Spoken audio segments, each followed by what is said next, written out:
Olha, estão pedindo para convidar todo mundo para vir aqui para frente, um pouquinho mais perto. Vai ter um sorteio de brindes aqui no final, de livros. A gente vai priorizar as primeiras fileiras aqui, viu? Não é? Pode vir, o professor não é tão bravo assim. Chega um pouquinho mais perto. Então, exatamente, a chance é maior, viu? Eu quero, enfim, cumprimentar a todos, né? E dizer da minha alegria de estar aqui novamente, nesse segundo encontro. Hoje nós temos o nosso segundo tema, está no programa de curso. Aliás, depois a gente precisa disponibilizar para vocês o programa, né, no arquivo. E também o resumo dos conteúdos, das aulas. Isso tudo eu quero depois passar para vocês. Até o final do curso eu quero construir, em forma, quem sabe, de um texto mais narrativo, não só com tópicos, como a gente tem aqui nos slides, mas aí ao final eu deixo à disposição para vocês, tá bem?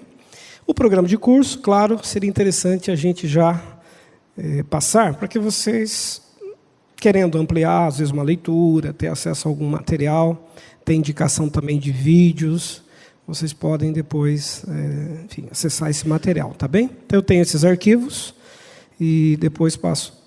Né? O Fernando também tem lá, está lá no computador, né, Fernando? Depois, se alguém quiser copiar, já... Ah, sim, foram feitas cópias? Ah, então está ótimo, melhor, aí, excelente. Muito bem, por falar nisso, eu quero contar aí com a participação de vocês para uma atividade, né, já que é um curso, e o professor gosta de dar trabalho, né, para os alunos, também. Então, é o seguinte, nós temos uma dinâmica que poderá ser feita em duplas. Me falaram que já existem as duplas de leitura. É isso? É verdade? Mais ou menos? Existem algumas duplas? Então, a ideia é que a gente tenha, para cada tema, uma dupla, e cada dupla vai ficar responsável por elaborar uma pequena pesquisa, um levantamento bem introdutório, sobre um dos livros do Novo Testamento, conforme um roteiro que eu já elaborei.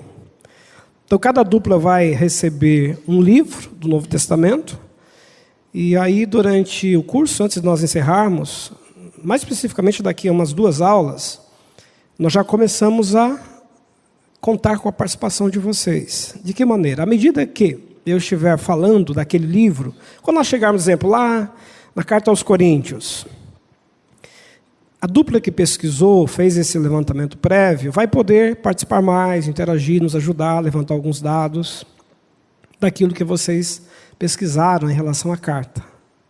Eu acho que isso dinamiza mais, enriquece, porque vocês também podem trazer mais questões e levantam aquilo que vocês buscaram, enfim. Podemos fazer isso? Então, aí a gente combina o seguinte, antes de encerrar hoje, ou se quiserem fazer agora, eu já posso até circular agora. Vocês têm uma ideia de duplas já, de quem pode ir pensando um pouquinho? Até o final da aula. Antes da gente, nós encerramos até as 10, a gente não passa das 10, às vezes um pouquinho antes. E aí nós podemos já distribuir para que cada dupla já saia com o seu roteiro e já sabendo qual é o livro bíblico. Tá bem? Então a gente vai fazer isso, ainda hoje. Outra observação que o Fernando me fez, e é importante, como estão sendo gravadas as aulas, à medida que vocês quiserem participar, fazer perguntas, isso é sempre importante e bom, né? Contribui.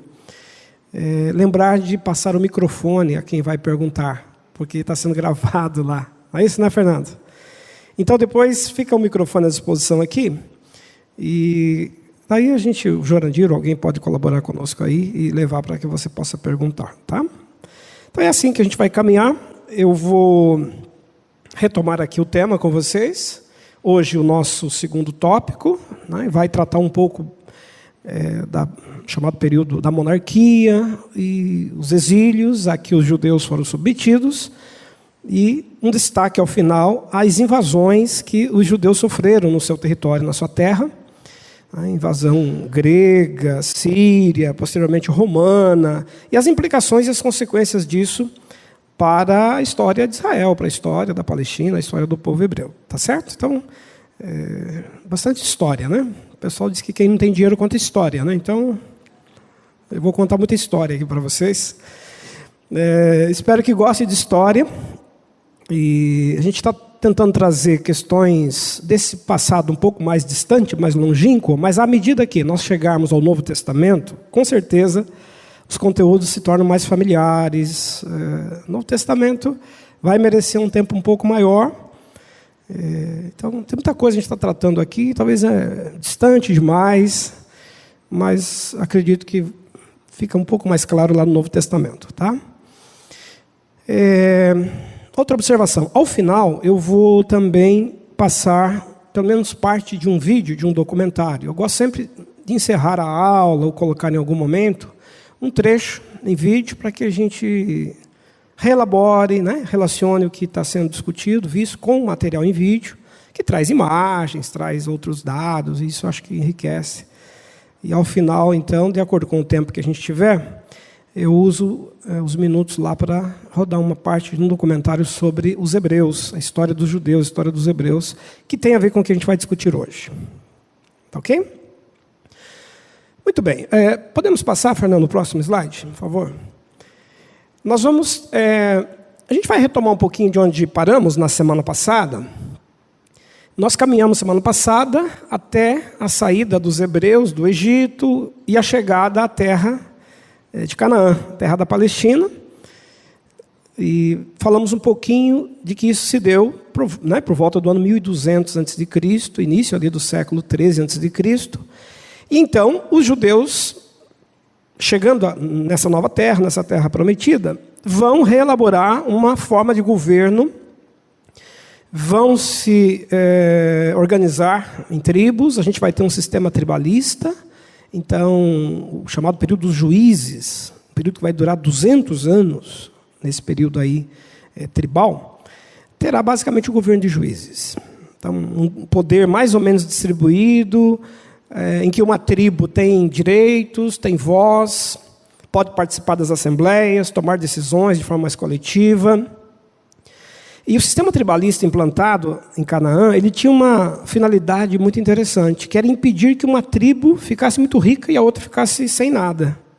Então, uma forma mais igualitária de distribuição da terra, da produção. Quando uma tribo produzia bastante e a outra não, o que acontecia? Havia já todo um acordo social de partilha, de ajuda, de socorro, como se fosse uma grande família, em que um irmão que está precisando de um socorro vai ter ajuda dos demais.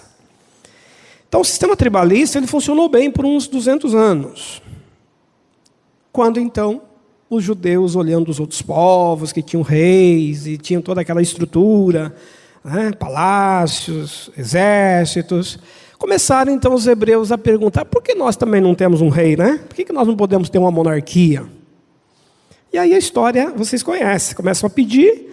E, finalmente, então, Deus acaba cedendo lá, né, aos pedidos, digamos assim, e eles vão escolher o primeiro rei, Saul, que vai inaugurar uma outra fase na história dos hebreus. O reinado de Saul tem todos aqueles problemas que a gente conhece, e aí vem Davi, e Davi tem um papel fundamental, que é o de consolidar, né, a ideia de um reino que se tornaria um protótipo, um modelo, inclusive de um reino messiânico. Pela primeira vez se começa a trabalhar e a nascer em Israel a ideia de um futuro reinado que tivesse uma dimensão mais eterna. Então, Davi funda a chamada Cidade Eterna, que é Jerusalém, ele conquista Jerusalém, faz Jerusalém a capital, e a partir dali Jerusalém torna-se a ideia de cidade, modelo, divina, sagrada. Nela estará posteriormente o templo que Salomão vai edificar. Então começam a se constituir os elementos que compõem a ideia monoteísta, que está ligada a um único Deus, evidentemente, está ligada a um povo, está ligada a uma cidade e a um templo. Então, são os 4 pilares que sustentam essa ideia de monarquia em Israel. O único Deus, um único povo, uma única cidade e um único templo. A ideia, né, do uno é muito forte na identidade dos hebreus. Então, Davi tem esse papel e ele vai ter um trabalho muito interessante de mostrar que era possível ter uma monarquia, um sistema que trouxesse esperança a esse povo, né? Mas vem um novo capítulo e ele se inaugura com Salomão. Estou só recapitulando um pouquinho aqui para a gente poder entrar mais especificamente nas tensões mais políticas, depois nos exílios e questões mais. Então vem Salomão. Salomão, sucessor, em 970 a.C. inicia o seu reinado. Parece que ele vai ser um continuador de Davi, com todos os valores e bens, mas Salomão comete deslizes.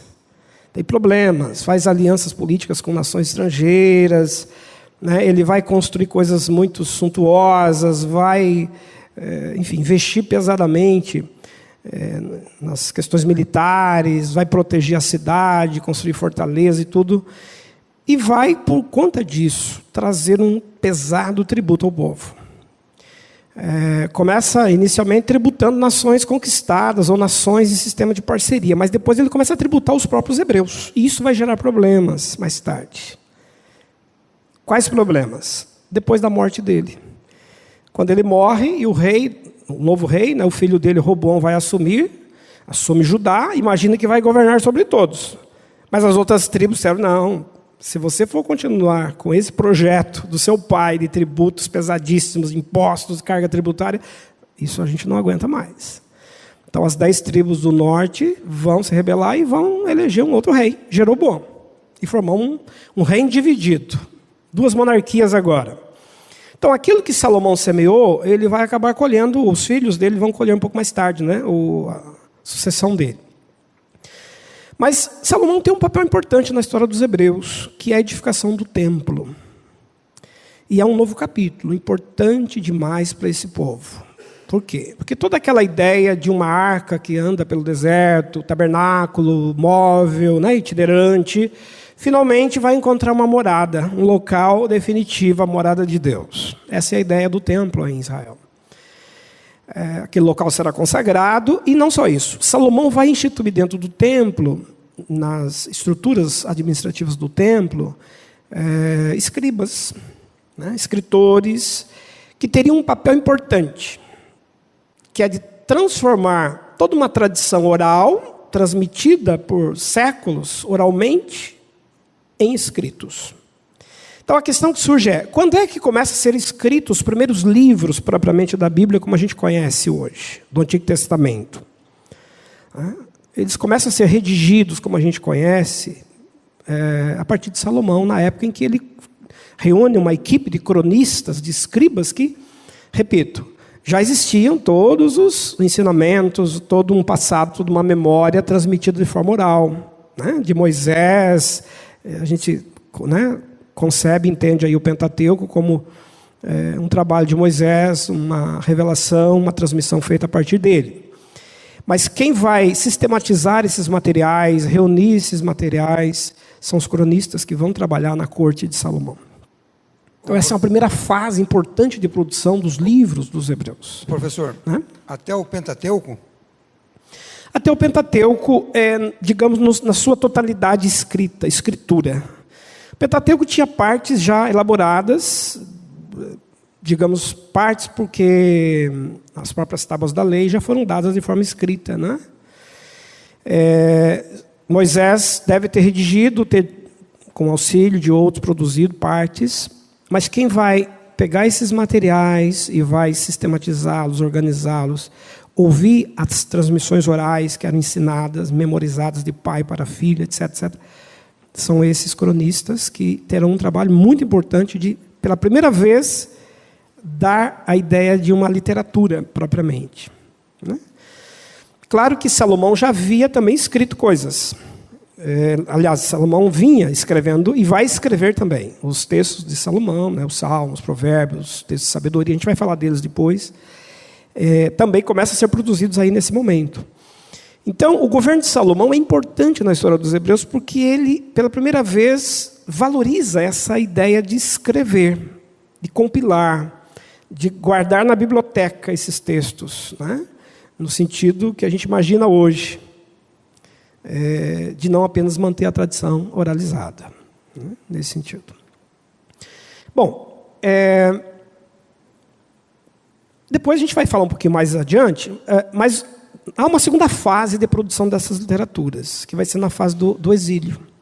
No exílio babilônico, nós vamos ter uma terceira etapa dessas produções, quando o povo vai para o exílio, e 70 anos lá, é preciso reavivar a esperança. Então começam a surgir novos textos que começam a ser produzidos pelos líderes de Israel, dos judeus, que têm a preocupação de não perder os ensinamentos, sobretudo para um povo que está na diáspora, que está disperso, né? Então é uma segunda fase importante dessas literaturas. Vamos ver o próximo slide, por favor? Bom, então vamos entrar um pouquinho agora nessa parte mais histórica. O que acontece logo após, então, a morte de Salomão? Uma divisão do reino. E estou só recapitulando aqui. Então a gente tem uma primeira parte, um primeiro braço desse reino, que é o chamado Reino do Sul, com Judá e Benjamim. A tribo de Benjamim é uma tribo pequena, mas ela ficava geograficamente muito próxima de Jerusalém, né? Então ela vai acabar sendo envolvida e vai fazer parte do reino de Judá, com Roboão. E as outras 10 tribos, na parte norte, vão tomar uma decisão radical. Primeiro eles vão fazer uma solicitação a Roboão, para que ele tirasse, diminuísse as taxas tributárias, que amenizasse aquilo que estava acontecendo. Mas ele insiste em manter a política de Salomão. E aí, por consequência, eles então dizem, então nós vamos eleger um outro rei. Jeroboão, que estava fugindo, estava lá no Egito, escondido de perseguições, ele volta e é aclamado rei de Israel no norte. Bom, com isso, a gente tem um capítulo aí novo na história dos hebreus, que é uma tensão interna entre esses dois reinados. Por que tensões internas? Porque haverá uma rivalidade que começa já pela questão do templo. O sul vai ficar com o templo, não é? Judá e Benjamim vão ter acesso ao templo, vão continuar com os sacerdotes, com os ritos oficiais. Mas e o norte? O norte não vai mais frequentar o templo. Então o que o norte vai fazer? O reino do norte vai edificar altares em outros lugares. Então Dan, Betel, Gilgal, depois o Monte Gerizim. São os 4 lugares onde o reino do norte vai edificar altares, procurando substituir a ausência do templo de Salomão, que eles não têm mais e não têm mais acesso a ele, né? Esses 2 reinos vão ter tensões internas também entre os próprios poderes. Há disputas de territórios, há guerras, conflitos entre de judeu contra judeu, profetas que vão se levantar para denunciar as corrupções, os abusos de um reino, do outro. Depois a gente vai ver um quadro, né, dos autores dos profetas que estão profetizando nesse tempo. Enfim, é um período difícil para os hebreus. Porque aquela ideia da época tribal, da época dos juízes, de uma certa unidade, de uma cooperação mútua entre as tribos, agora não existe mais. Existem tensões, existem disputas. No Reino do Sul, a sucessão ainda se dá, de certa maneira, pela questão hereditária. O filho vai herdar o trono, mas no norte não. O norte, o poder, ao morrer um rei, ele é imediatamente disputado.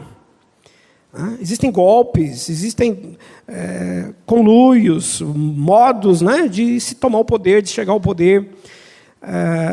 O Reino do Norte vai ter problemas outros também, de relações com povos vizinhos que adoravam outros deuses, e vai ter uma tolerância muito maior por conta dessas crenças estranhas.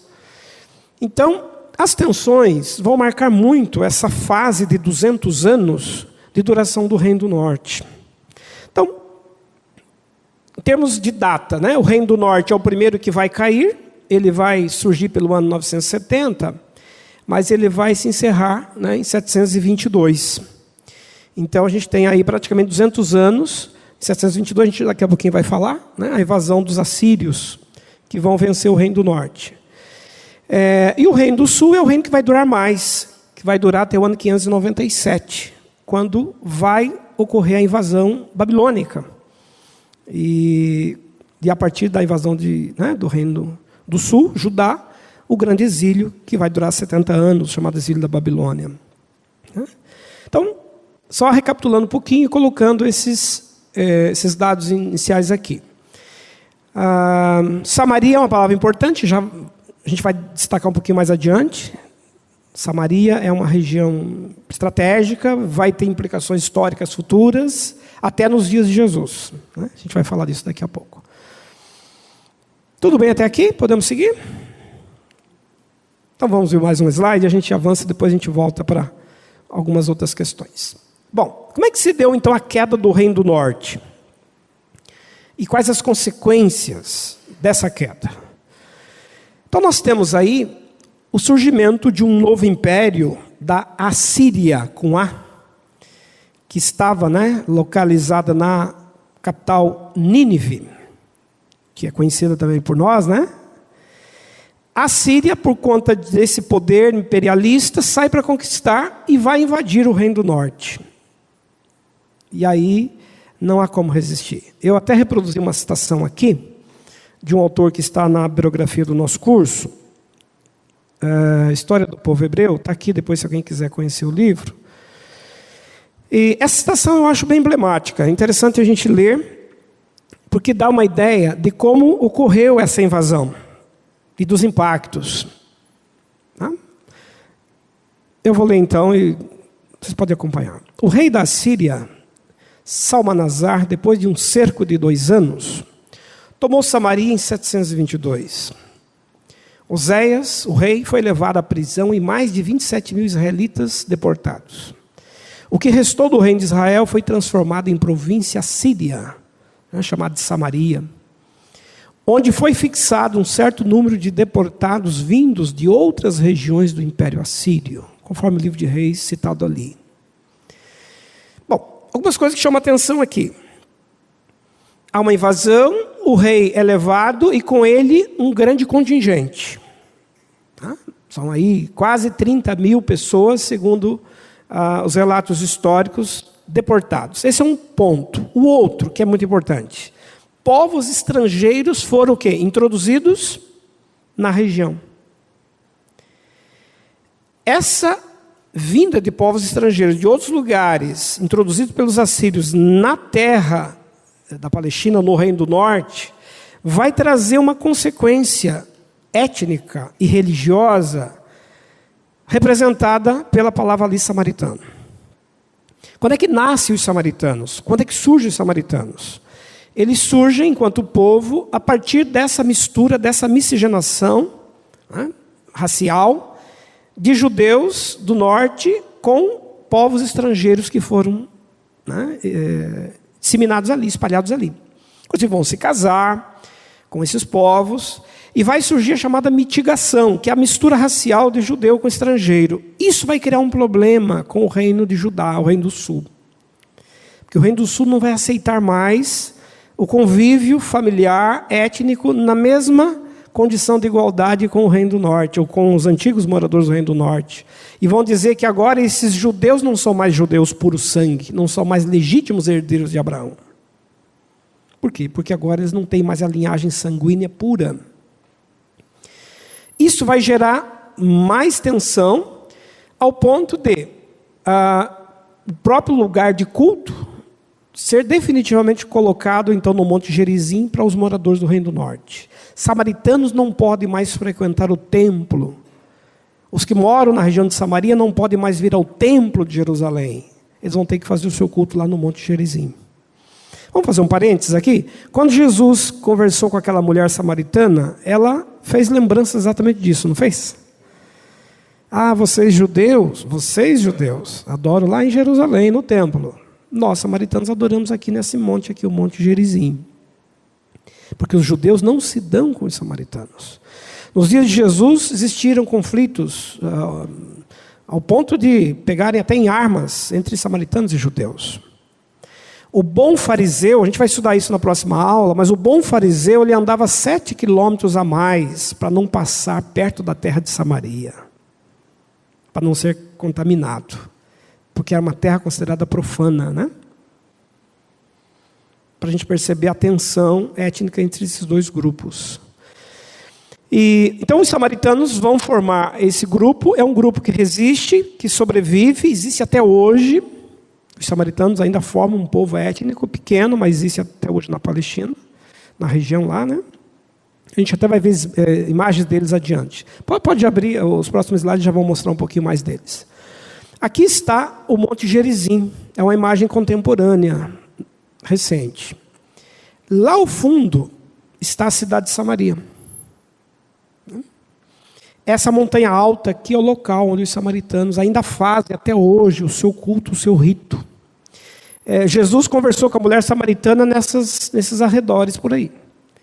E ela mostrou para ele, olha lá nosso lugar de adoração, nosso santuário, etc.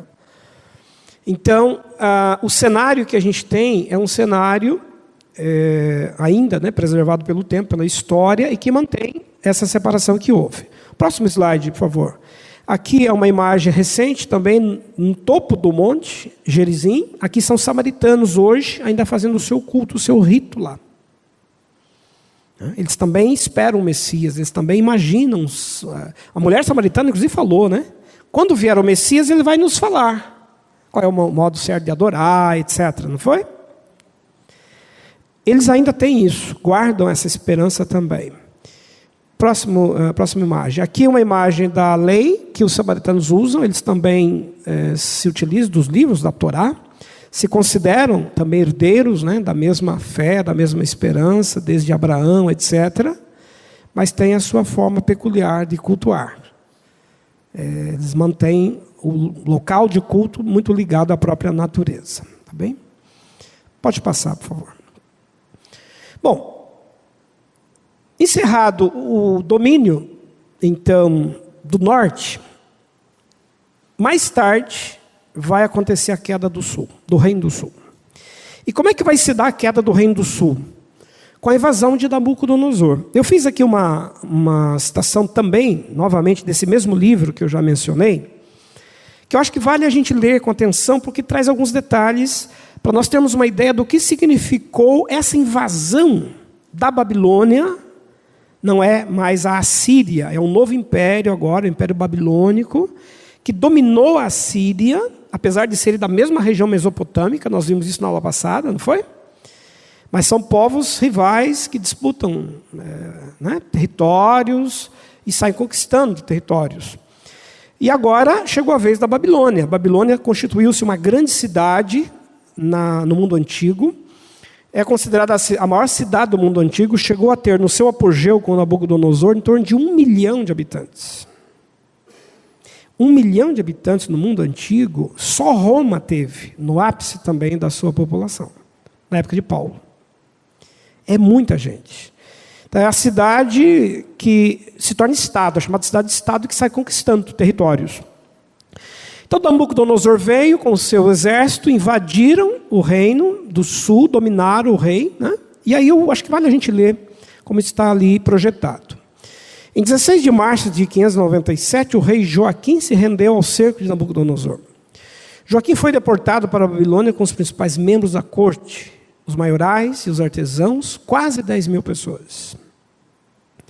Depois de pilhar os tesouros do templo e do palácio real, até destaquei ali, Nabucodonosor instituiu como rei de Jerusalém um tio de Joaquim, filho de Josias, chamado Matanias, que tomou o nome de Sedecias.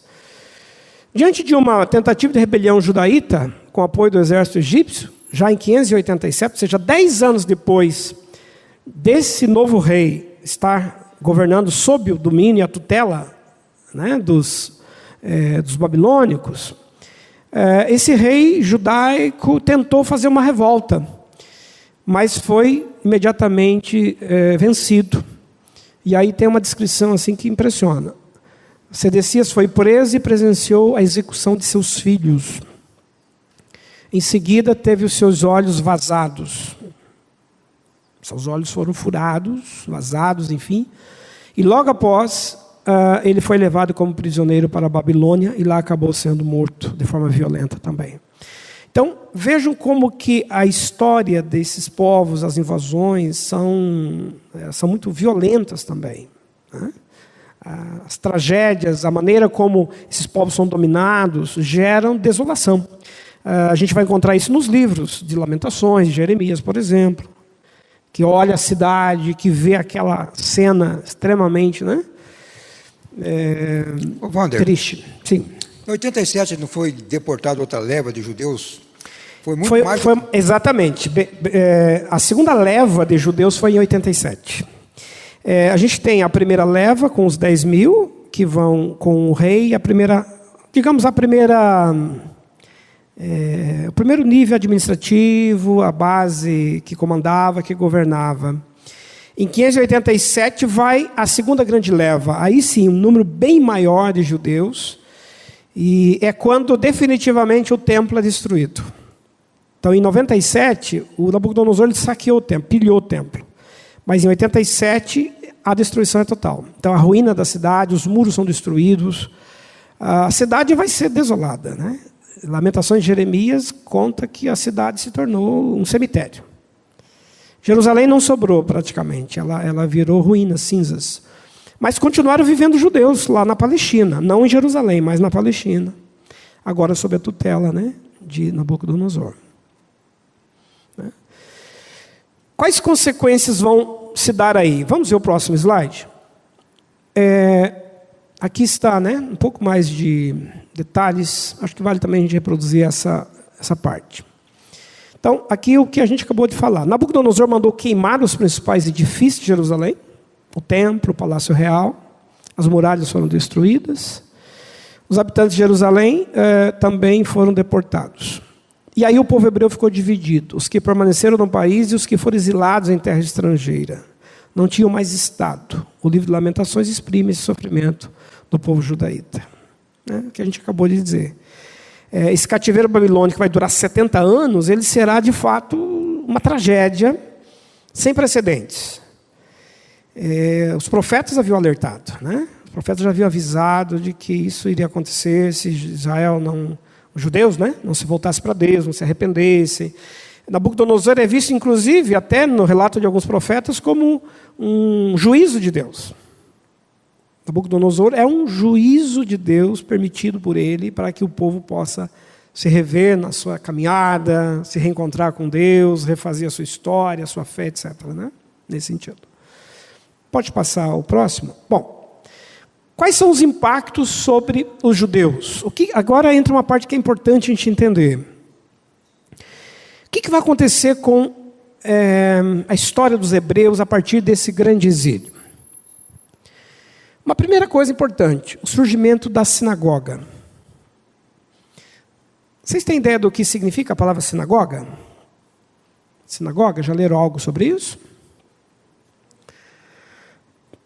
A palavra sinagoga, ela significa literalmente casa do livro, casa do ensino do livro, casa da lei, onde se ensina a lei. E quando é que surge a sinagoga pela primeira vez? A sinagoga surge quando o templo de Jerusalém foi destruído pela invasão babilônica. Os judeus que vão para a terra estrangeira não podem mais, claro, ter acesso ao templo. Os que ficaram também na Palestina não têm mais o templo. Então os judeus vão criar uma substituição, né? Parcial.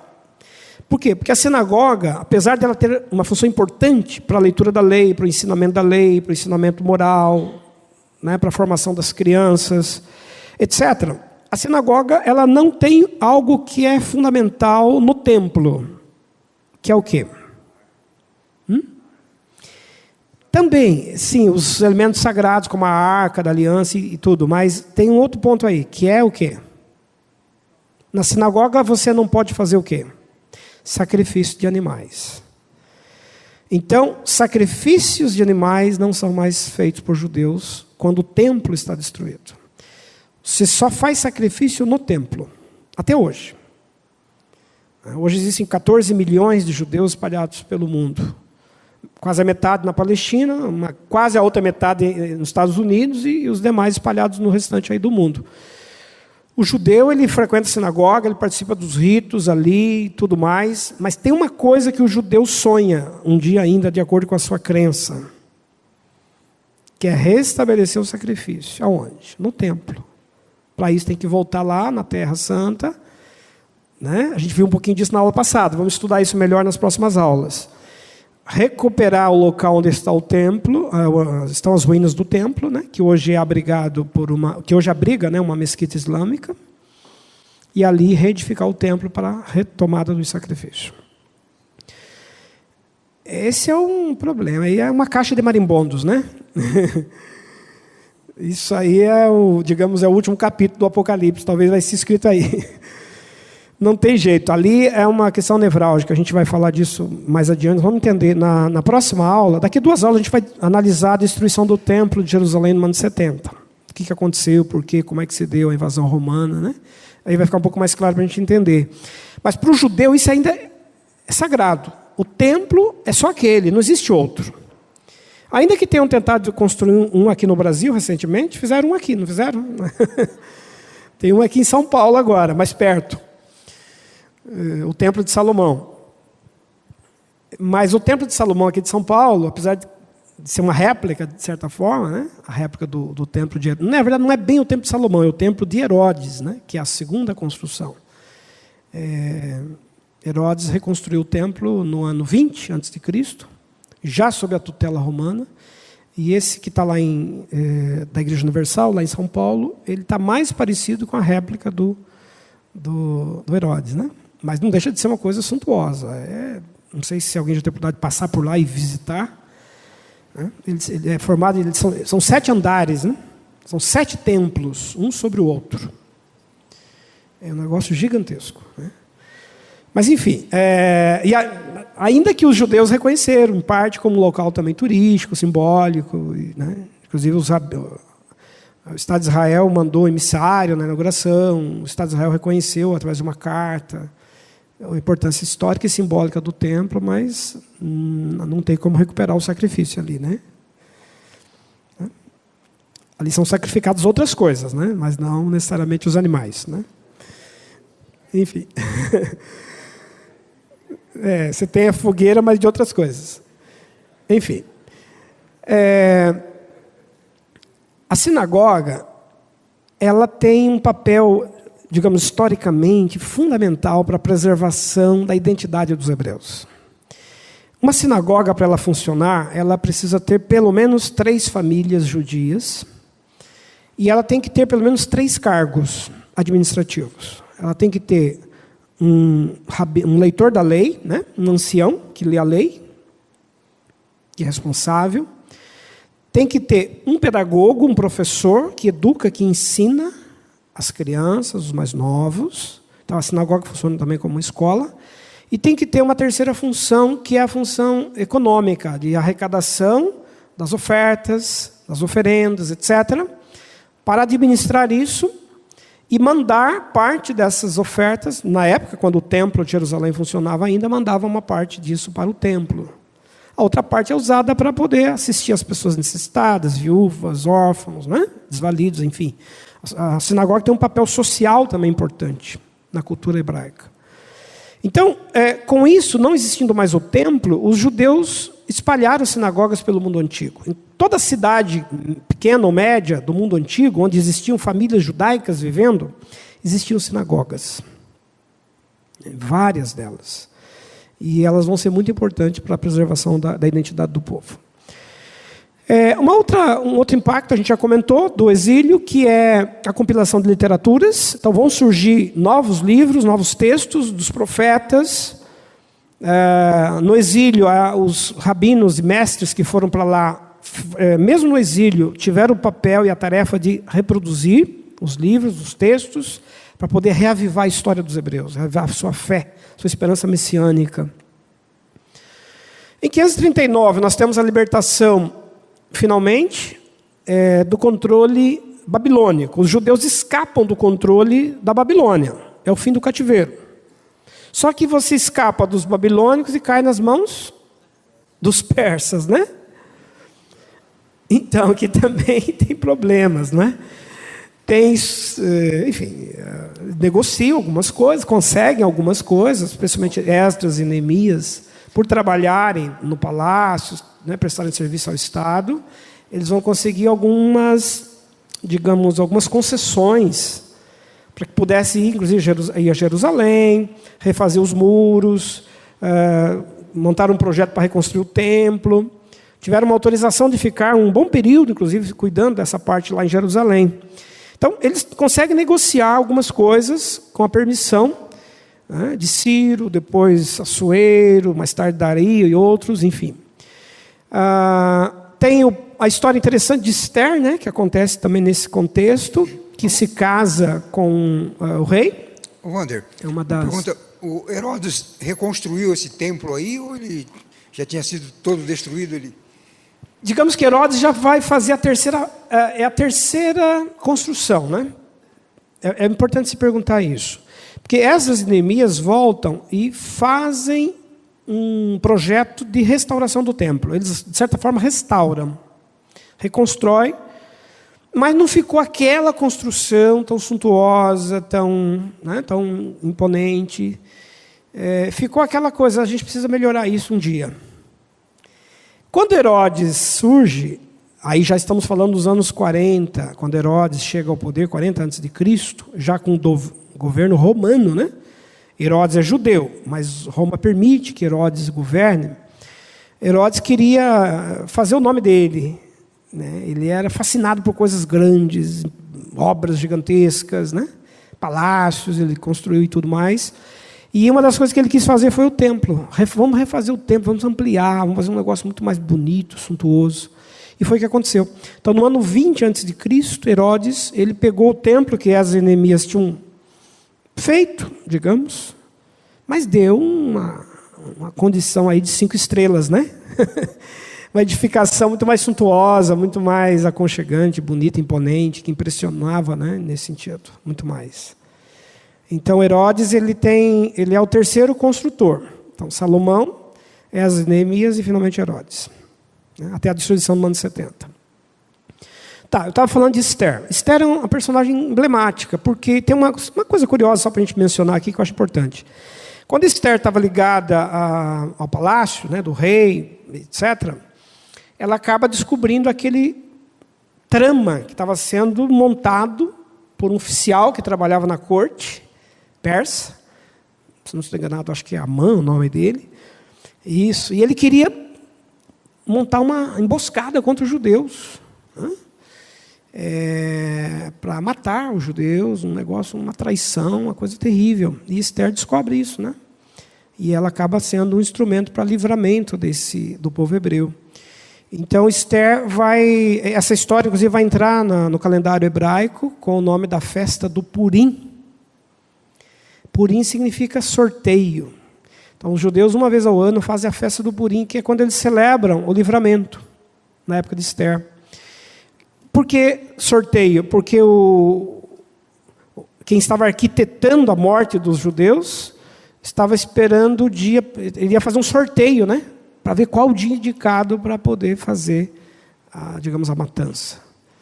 Então, ficou o nome Purim como um dia de livramento, o dia do sorteio em que, ao invés da morte, sorteou-se a vida, né? Nesse sentido.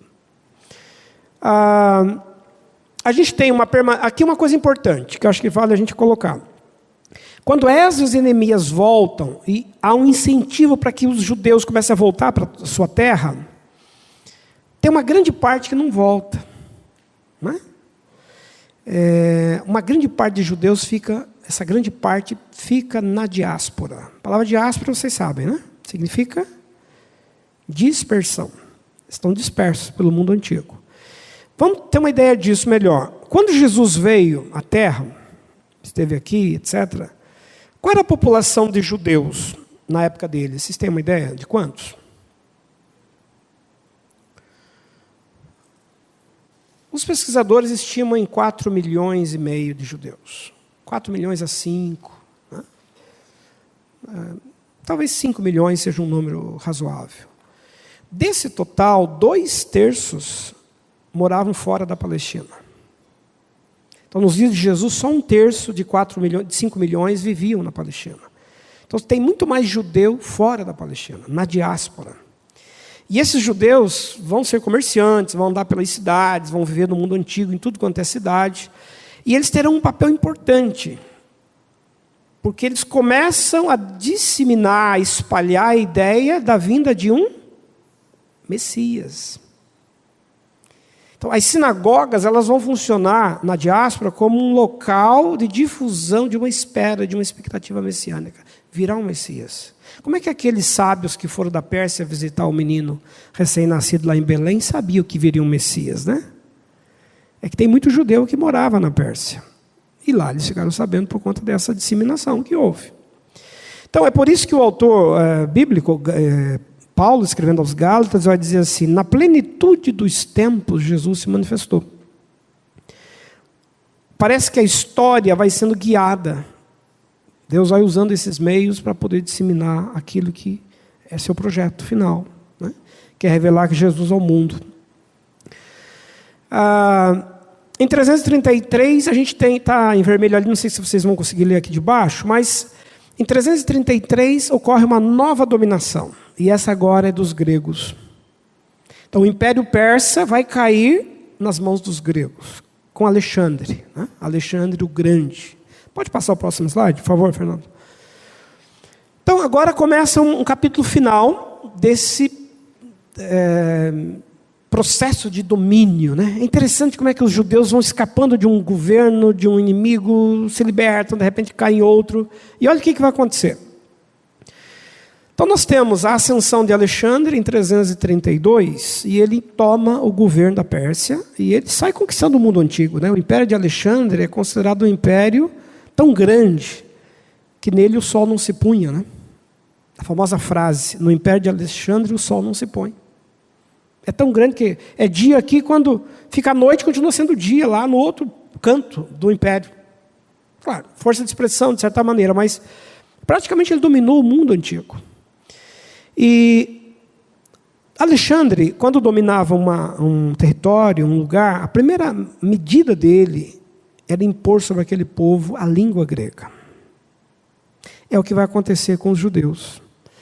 Então a Palestina vai ser dominada por Alexandre, pelos gregos. Em 332, a Palestina cai nas mãos de Alexandre.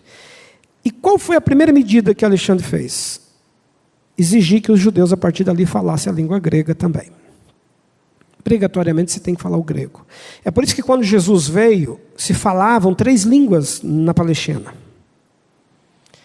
O aramaico, que é a língua falada em casa, é a língua comum dos judeus. O hebraico, que é a língua sagrada, é a língua religiosa, dos ritos, das cerimônias, das cópias sagradas.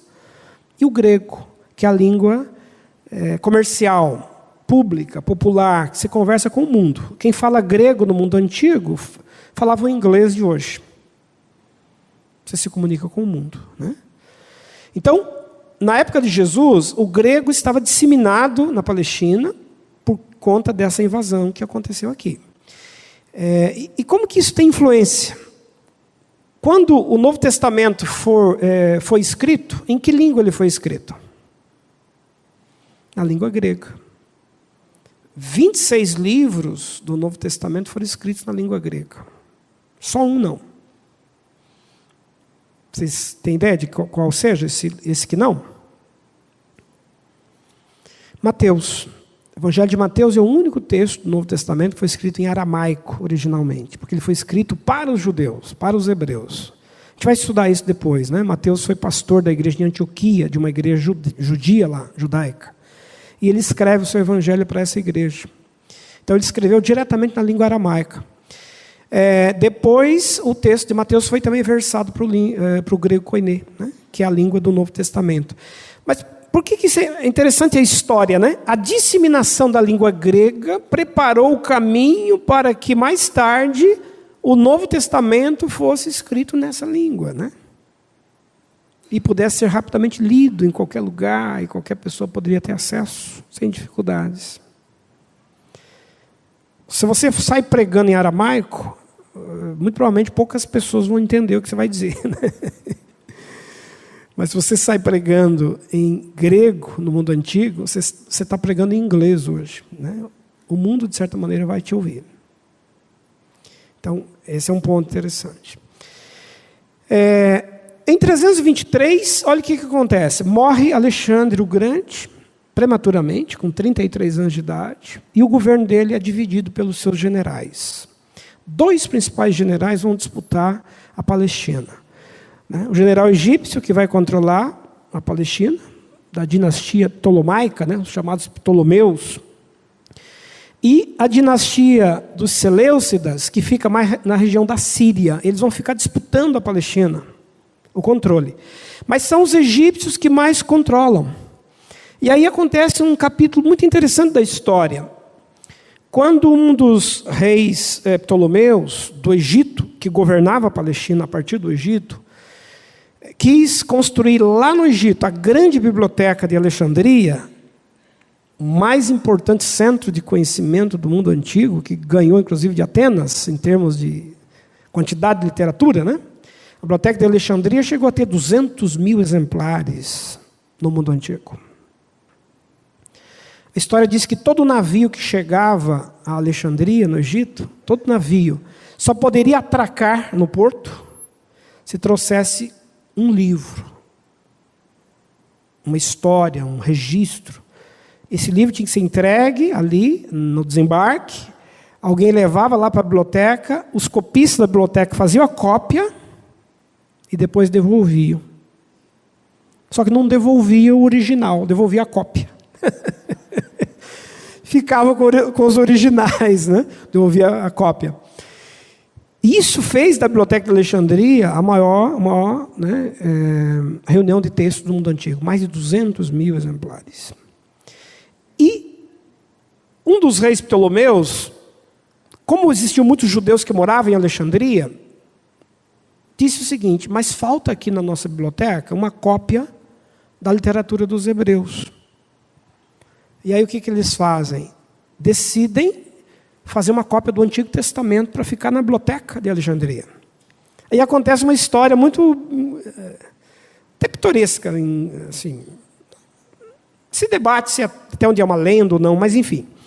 O rei Ptolomeu mandou chamar 72 sábios da Palestina, 72 escribas, tradutores, que foram para Alexandria, e durante 72 dias traduziram todo o Antigo Testamento para a língua grega, chamada Septuaginta. Septuaginta significa versão dos 70, tradução dos 70, Ficou com o nome de 70 por causa dos 72 tradutores. Em 72 dias, todo o Antigo Testamento foi versado para a língua grega, inclusive os chamados textos apócrifos, que a gente tem hoje. Claro que isso não foi feito. Depois foram acrescentando mais livros, a Septuaginta. A Septuaginta ela vai ter aí, do século III ao século II a.C., o período da sua compilação completa. Mas não deixa de ser uma coisa muito importante para a história. Por quê? A literatura hebraica, pela primeira vez, chega à língua grega. E se torna um texto conhecido por muita gente a partir daí, Quando tudo parecia que ia bem, agora os judeus estão já mais adaptados aos egípcios. O que acontece? Antíoco IV Epífanes, imperador sírio, lidera um levante, toma o controle dos egípcios e ele invade a Palestina. E agora os judeus vão cair nas mãos dos sírios. Pode passar o próximo, porque essa parte a gente já está chegando para o final aqui, para a gente poder concluir. Essa dominação síria, ela vai ter muito impacto no mundo do Novo Testamento. É muito importante, porque a gente vai discutir isso na aula que vem, na próxima aula. O que acontece com a invasão síria no ano 198 a.C.? Olha o que o Antíoco Epifânio faz. O que ele impõe sobre os judeus? Primeiro, põe uma guarda estrangeira para vigiar o templo, nos ritos judaicos, para saber o que os judeus estavam falando, dizendo no culto. Saber se eles não estavam falando coisas contra o rei, tramando alguma revolta, não é? Então, o culto judaico passa a ser vigiado. Está o sacerdote lá fazendo o rito cerimonial, então os guardas ali escutando o que estão sendo, né, o que estão dizendo lá. Imagine como é que é para o judeu ter uma situação assim, né? Ter a sua liberdade de culto vigiada. Outra coisa, obriga os judeus a trabalhar no sábado.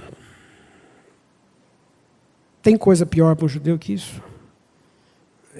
É a guerra, né? Isso aqui não dá outra coisa. Se não bastasse, proibiu a circuncisão.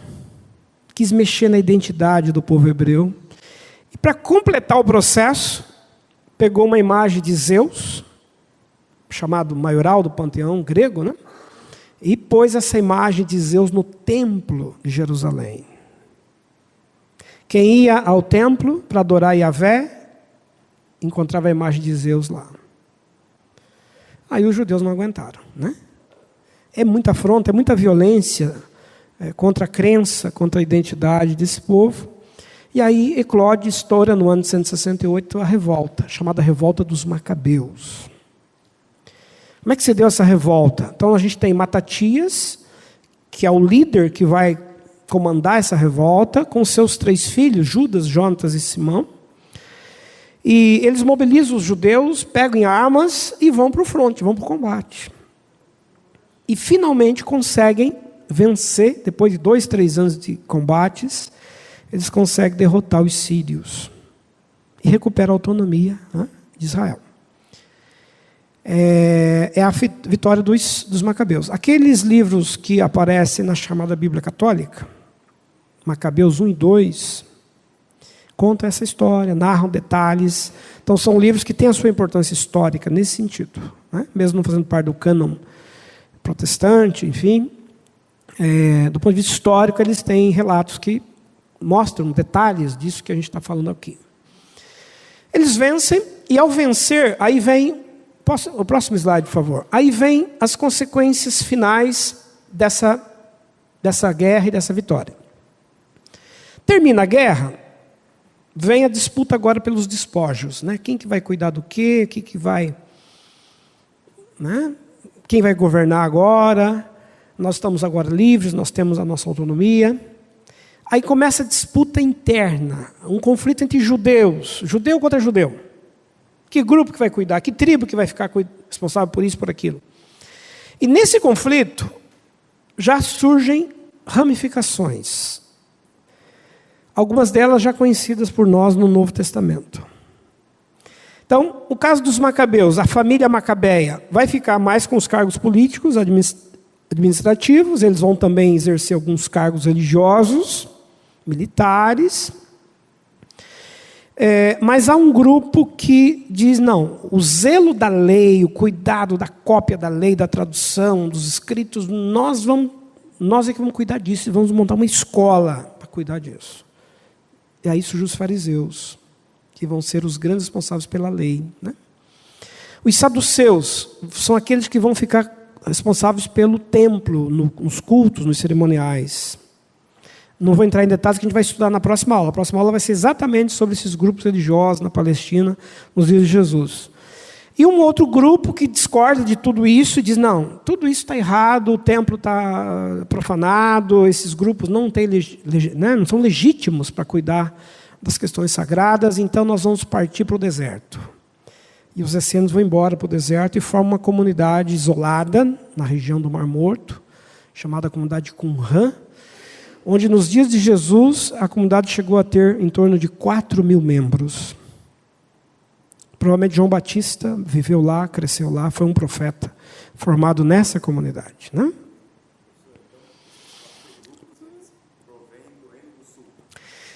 Provém todos do Reino do Sul. Por quê? Porque depois... o microfone aí, vamos lá, só para a gente poder gravar. Uhum. Todos esses 4 grupos religiosos são provenientes, então, do Reino do Sul. Sim, porque depois que terminou o exílio babilônico, são os judeus que retornam e são eles que vão comandar o culto, a história dos hebreus, a reconstrução política de tudo. Então, o reino do norte, aquelas tribos, elas vão ter que se adaptar e se acomodar agora a esse governo do sul. Os que não se acomodaram ficaram segregados como samaritanos, os judeus de segunda classe. Então, quem tem o comando agora, quem comanda e quem é o carro-chefe da história todo o reino do sul, chamado Judá, né? Por isso o nome judeus agora. Agora o nome que se usa é de judeus por causa de Judá. Tá? Enfim, eles conseguem então se organizar, se redistribuem ali politicamente, mas aí vem o quê? Aí vem uma nova dominação. Quando parecia que tudo estava resolvido, ano 63 a.C., o general Pompeu, ele invade a Palestina e agora é Roma, né? Ainda não é império, mas já é uma cidade-estado conquistadora, que está se constituindo no império, e logo vai ter um imperador, né? Que vai ser César, no ano 40. E eles vêm, invadem, dominam a Palestina, e aí negociam com os judeus algumas coisas. Então permite que os judeus continuem nos cargos administrativos, porém debaixo da tutela romana. Os judeus vão ter que pagar tributos agora a Roma. Os judeus vão ter que se orientar pelas leis romanas.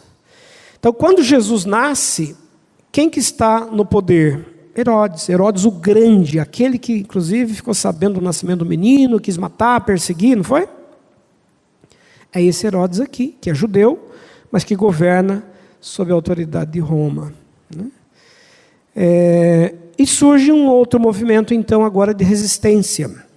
Com essa presença romana estrangeira ali, há um descontentamento. Os judeus não aceitam essa presença estrangeira. Muitos judeus não aceitam. E esses que não aceitam se revoltam e formam um movimento chamado movimento Zelote, que é um movimento de resistência militar, armada, contra a presença romana. Então, esse é o cenário que Jesus encontra quando ele nasce. Ele encontra um território dominado por romanos, que tem judeus aliados a Roma, mas tem judeus contra Roma. Há uma tensão política messiânica, há uma espera por uma intervenção divina, um Messias que venha nos libertar politicamente, tirar esse jugo que está sobre nós. Né? Então, é por isso que, quando os judeus imaginavam o Messias, nos dias de Jesus, imaginavam quem? Um Messias político libertador. É por isso que Jesus vai ser seguido por alguns zelotes. Simão, o zelote, não é? Judas Sicariotes. O nome mais originário de Judas é Sicariotes, né? A versão mais antiga que a gente tem do Novo Testamento, um manuscrito, traz o nome de Judas, ao invés de Iscariotes, Sicariotes. Era, né, seguidor do movimento sicário, movimento de libertação política. Tiago e João, que são os filhos de Boanerges, lá, os filhos do Trovão. Os filhos do Trovão era um apelido dado aos zelotes, os revoltosos. Né? Então a gente tem Jesus atraindo seguidores que queriam uma revolta política, um Messias político. Por quê? Porque essa é a situação que os judeus tinham naqueles dias que ele surgiu. Tá? Bom, em termos históricos, a gente vai parar aqui, porque na próxima aula, daqui a 15 dias, nós vamos chegar à Palestina, aí nós vamos trabalhar os dias de Jesus, qual é a continuidade da história a partir daqui. Né? Como vai ser o mundo cristão, o mundo agora que Jesus vai, né, começar a reconstruir a partir da sua pregação. Pode abrir o próximo slide, só para eu poder... Eu queria, só para a gente concluir, essa parte é a conclusão, só para a gente localizar rapidamente assim, os livros do Antigo Testamento dentro desses períodos históricos que nós acabamos de ver. Então, quando nós pensamos nos 39 livros do Antigo Testamento, nós podemos pensar em 3 grandes blocos literários, né? Que são os livros históricos, os proféticos e os de sabedoria, chamados também de livros poéticos. Então, a gente pode dividir os livros do Antigo Testamento nesses 3 grandes blocos. Então, exemplos aqui. Os livros históricos, eles tratam do período patriarcal, que a gente comentou aqui já, na aula passada, desde Abraão, né, e os demais patriarcas. Fala um pouco do Êxodo e fala também dos Juízes, período dos Juízes que a gente comentou hoje um pouquinho. Então, todos esses livros ali vão, de alguma maneira, tratar desses marcos, desses momentos históricos dos hebreus. O próximo slide. Também como livros históricos ainda, mas agora falando um pouco mais já da monarquia e do período pós-exílico, nós temos o Deuteronômio, que é da monarquia na época de Josias. Aí os livros de Reis, Crônicas, Esdras, Neemias e Ester. São livros que estão tratando desse período final do exílio. Próximo slide. Aqui os chamados livros proféticos. Profetas que surgiram, às vezes para vários deles no Reino do Norte, outros no Reino do Sul, outros que atuaram nas duas áreas, nos dois lugares. Profetas que anunciaram os exílios, que alertaram, que lamentaram. Profetas que depois do exílio vão trazer esperança, dizer, olha, vamos reconstruir, Deus vai trazer de volta o seu povo, Deus vai refazer a história, etc. Né? Então, os profetas vão ter um papel nessa história que nós vimos aqui, envolvendo monarquia, exílio, enfim. E, finalmente, o próximo slide, os chamados livros de sabedoria, os poéticos. Aí nós temos Jó, Salmos, Provérbios, Eclesiastes e Cantares. O nosso amigo, até o irmão ali, perguntou na aula passada sobre o livro de Jó, né? Acho que vale a gente comentar, valorizando inclusive a pergunta que ele fez. De quando é o livro de Jó, exatamente, né? O livro de Jó, ele tem uma história que é provavelmente do período patriarcal. A história de Jó. Por quê? Porque não há templo ainda, o próprio Jó, os próprios personagens fazem os seus ritos, eles não têm sacerdotes mediadores, não fala de templo. Então, provavelmente é de um período patriarcal ainda, período tribal, talvez. Mas a escrita dele, quem escreve o livro de Jó, existem pelo menos 3 autores identificáveis, ou identificados aí pelos pesquisadores. Moisés é considerado, numa visão mais clássica, talvez o autor de Jó. Depois Salomão, alguns colocam que Salomão teria escrito quando escreveu os outros livros de sabedoria, né? E outros colocam Eliú, que é um personagem, inclusive, que aparece no livro de Jó. Né? Exatamente. E o que se sabe com certeza é que é um livro que antecede o exílio. Por quê? Porque Ezequiel, se eu não estou enganado, Ezequiel 14 cita o livro de Jó. Né? Então, é um livro, provavelmente, desse período da monarquia, mas que está recordando um personagem, a história de um personagem que viveu numa época patriarcal. Né? O livro de Jó é um grande ensinamento de vida, para mostrar o sofrimento, enfim. E é um livro que foi sendo transmitido oralmente. Vinha sendo contado, né? A história de Jó vinha sendo contada. Quando chegou, se foi Salomão, digamos, lá pelo ano 1000, quando chegou na época de Salomão, ele decidiu escrever a história, transformar em livro a história. Então, é um livro que existiu de forma oralizada e que se transformou num texto escrito posteriormente. Eu ouvi falar que Jó foi o primeiro livro escrito, é verdade? Então, ele poderia, se ele digamos, faz parte dos textos de Moisés, faz parte do conjunto com os demais livros de Moisés, ele pode ser considerado como um dos primeiros, ou talvez o primeiro. Porque ele é uma narrativa, provavelmente, do período patriarcal, até antes mesmo do êxodo, da entrega da lei. Né? Então, a história dele é uma história que poderia anteceder, sim, os demais livros, poderia ser o primeiro nesse sentido. Né? Pelo menos, enquanto história, ele certamente é o primeiro. Mais alguma questão, alguma pergunta sobre essa parte? Sim, o microfone aí, por favor. Uhum. Aqueles textos que você colocou de referência, daquele livro, o autor ele se baseia na Bíblia mesmo ou alguns outros documentos históricos? Isso, as duas coisas. Ele vai narrando o texto bíblico, vai mostrando, né? Olha, quando o texto bíblico fala isso, aconteceu isso, isso e aquilo. E vai trazendo dados arqueológicos, dados históricos, que hoje a gente teve um pouquinho disso na aula passada no vídeo. Né? A arqueologia, especialmente no século XIX, avançou muito nas pesquisas sobre o mundo bíblico. E descobriram muitas coisas, muitos relatos, inclusive produções da própria Mesopotâmia, onde a escrita já era disseminada, né? E foram encontrando vestígios muito interessantes que ajudam a melhorar um pouco a localização temporal, geográfica dos acontecimentos. Inclusive localizando coisas que o texto bíblico faz menção e que a arqueologia foi checar e localizou. Coisas muito parecidas, similares. É muito interessante. Então, os bons historiadores, os bons textos de história dos hebreus hoje, já se valem dessas conquistas que a ciência arqueológica, sobretudo, vem trazendo no século XIX para cá, século XIX e XX, especialmente, né? Wander, eu não sei se eu entendi bem, mas você disse que um dos supostos escritores de Jó pode ter sido Moisés? Isso. Então, provavelmente, o Jó viveu antes, um pouco antes dele. Teria vivido antes dele, num período ainda anterior. E que a história de Jó vinha sendo contada de forma oral. É uma tradição oral, né? Uma história memorizada, transmitida, e que chegou o momento em que o autor bíblico redigiu o texto. Decidiu transformar em texto. Pode ter sido Moisés, considerado por muitos, né? Talvez o autor, como pode ter sido Salomão, quando foi escrever a história também dos livros de sabedoria, porque Jó é um livro de sabedoria também, né? Ensina sobre o sofrimento, a intervenção divina, enfim. Mas é um livro que está dentro da literatura judaica nesse conjunto de textos poéticos e de sabedoria.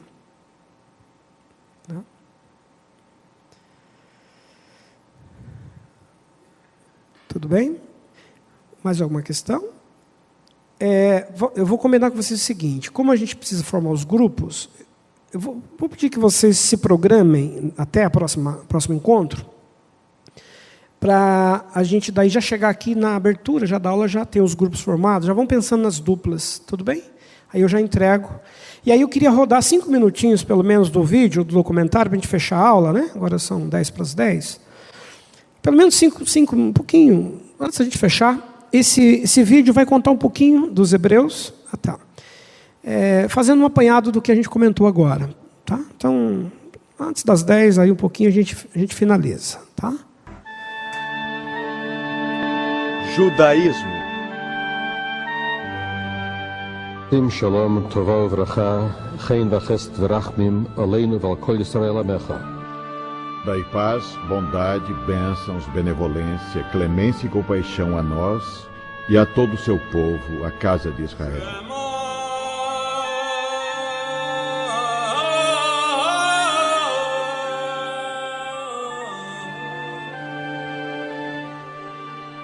Quando falamos de judaísmo e de judeus, primeiro temos um problema de definição. O judaísmo é muito mais abrangente que uma religião. Já se disse que o judaísmo é mais bem descrito como uma civilização. Claro que os judeus têm uma teologia e uma concepção única de Deus, mas este é só o primeiro passo.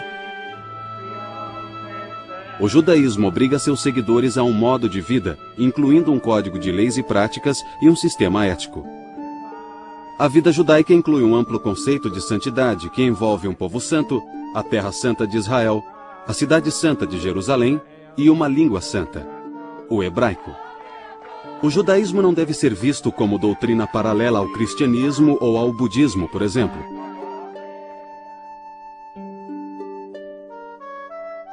Em grande parte de sua história, o judaísmo foi um sistema amplo de teologia, leis, ética e costumes, tudo para um povo especial, com um idioma especial e uma querida terra natal. Porém, no mundo moderno, definir o que é ser judeu é particularmente complicado. O judaísmo tornou-se pluralista. Boa parte dele corresponde ao significado tradicional da palavra religião, mas uma parte não será identificada como religião aos olhos de muitos não-judeus. Ao embarcarmos nessa jornada, estejamos prontos para explorar áreas que aparentemente são componentes incomuns da religião, mas que são partes intrínsecas da tradição única do judaísmo.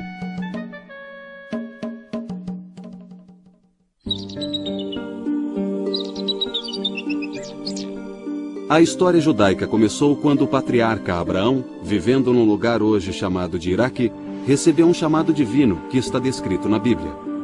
O Senhor disse a Abraão: deixa tua terra, teus parentes e a casa do teu pai, e vai para a terra que te mostrarei, e farei de ti uma grande nação, e te abençoarei e engrandecerei teu nome, e serás uma bendição. Abraão, pai do povo judeu, teve uma das maiores inspirações humanas. A história do povo judeu começou quando Abraão compreendeu que só havia um Deus e que esse Deus regia todos os povos, toda a história, todas as nações, e que Deus queria que as pessoas fossem éticas e boas, e foram os descendentes de Abraão que deram origem ao povo judeu. Esse monoteísmo foi a maior contribuição judaica à humanidade e o princípio fundador do judaísmo. A Bíblia narra que Abraão fez uma aliança, um tipo de pacto ou contrato com Deus. É uma promessa de que sua família se multiplicaria como a areia dos mares e que viveria nessa terra que é regida pelo seu Deus. Eles seriam uma nação poderosa e sua casa seria a terra de Canaã, mais tarde conhecida como a terra de Israel. Alguns séculos depois dos patriarcas, os israelitas foram escravizados no Egito. Mas sob a liderança de Moisés e depois de uma série de experiências extraordinárias, os milagres descritos pela Bíblia, eles escaparam da feroz perseguição do faraó para o deserto do Sinai. No caminho, atravessaram o Mar Vermelho. A Bíblia diz que o mar se abriu milagrosamente para que eles passassem. No Monte Sinai, Moisés recebeu de Deus a revelação básica que conduziria o povo judeu através da história. Da montanha, ele trouxe todo um código de leis e de ética, em cujo cerne estavam os 10 mandamentos. Sou o Senhor vosso Deus, que vos tirou da terra do Egito e vos livrou da escravidão. Não tereis outros deuses diante de mim.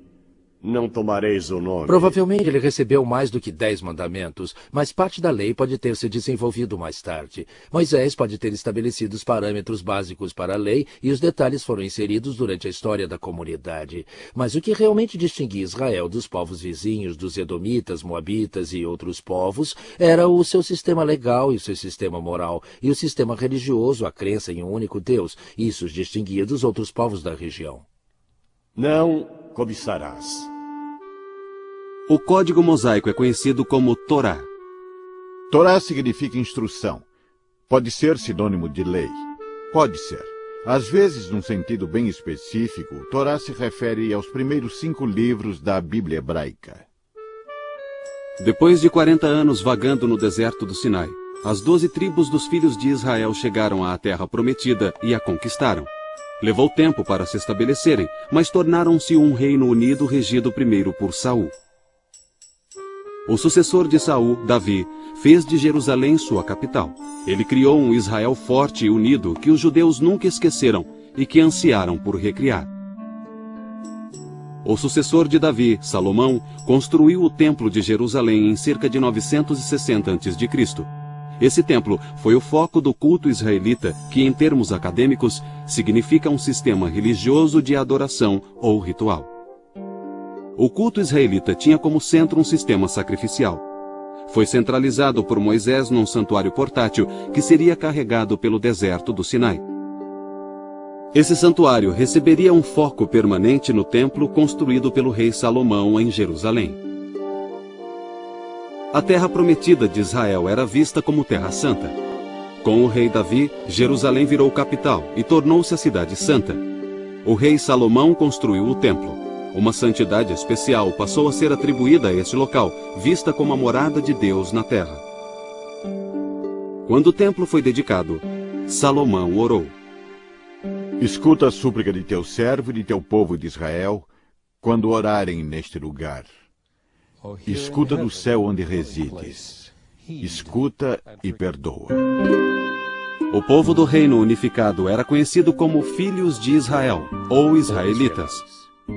Esse nome se baseia no nome Israel, que Deus deu a Jacó, o terceiro patriarca e ancestral do povo. Nós também sabemos que depois de formarem uma comunidade única das 12 tribos, isso durou muito pouco tempo, o período de Saul, Davi e Salomão. Após Salomão, essa comunidade se dividiu em 2 grupos. Um grupo do norte com cerca de 7 ou 10 tribos e um grupo do sul com as tribos restantes. O grupo do norte, chamado Israel, durou mais ou menos 200 anos, foi conquistado pelos assírios e desapareceu da história. Não sabemos o que aconteceu com eles. A palavra judeu passou a se aplicar a todo o povo e mais tarde a palavra judaísmo foi cunhada para se referir à sua religião. Outro nome inicial para o povo era hebreus. Quando Israel caiu, o reino de Judá se manteve independente por mais de um século, até 586 a.C., quando Judá foi tomada pelos babilônios. O templo foi destruído. A elite de Judá foi exilada na Babilônia. Eles conseguiram preservar sua identidade, mas seus salmos registram sua angústia. A gente vai parar aqui por conta do tempo, mas esse documentário vai estar à disposição depois no programa de curso, né? E ele vai seguir a história.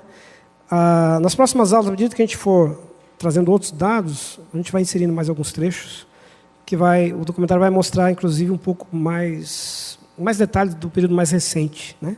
A situação dos judeus hoje, a Palestina, as questões da Terra Santa, é bem completo, bem legal. Tá? Então é isso, ficamos por aqui hoje. Obrigado aí pela atenção de vocês. E aí, daqui a 15 dias, a gente se reencontra. E aí, na próxima aula, então, eu já faço a distribuição dos textos de leitura, tá bom? Obrigado. Vamos orar, queridos. Primeiro que nós, quando prestamos um concurso, quando nós nos preparamos para fazer um vestibular, né, nós estudamos com muito afinco. Mas eu creio que mais excelente nós conhecermos a palavra e que isso não seja só para deixar-nos com a cabeça maior, mas que possamos ser reprodutores disso, né, disseminadores e para a glória de Deus, né? Então vamos orar agradecendo ao Pai. Querido Deus, muito obrigado por esta noite, mais uma vez, podermos abrir a Tua palavra, podermos ouvir daquilo que o Senhor mesmo deixou registrado para nós, desses fatos históricos, e tudo isso o Senhor já havia determinado para que nós hoje conhecêssemos também. Muito obrigado pela vida do professor, muito obrigado pela vida de cada irmão aqui, Pai, que possamos ter do Senhor cada vez mais a revelação da Tua palavra, da pessoa do Senhor Jesus Cristo, e que isso seja, de alguma maneira, para a Tua glória, seja na proclamação, na edificação de outros irmãos, na edificação do Teu reino, Pai. Nós te agradecemos por esta noite, pedimos que o Senhor nos conduza, guardados no nome do Teu Filho Jesus Cristo, para as nossas casas. É no nome dele que oramos e agradecemos. Amém.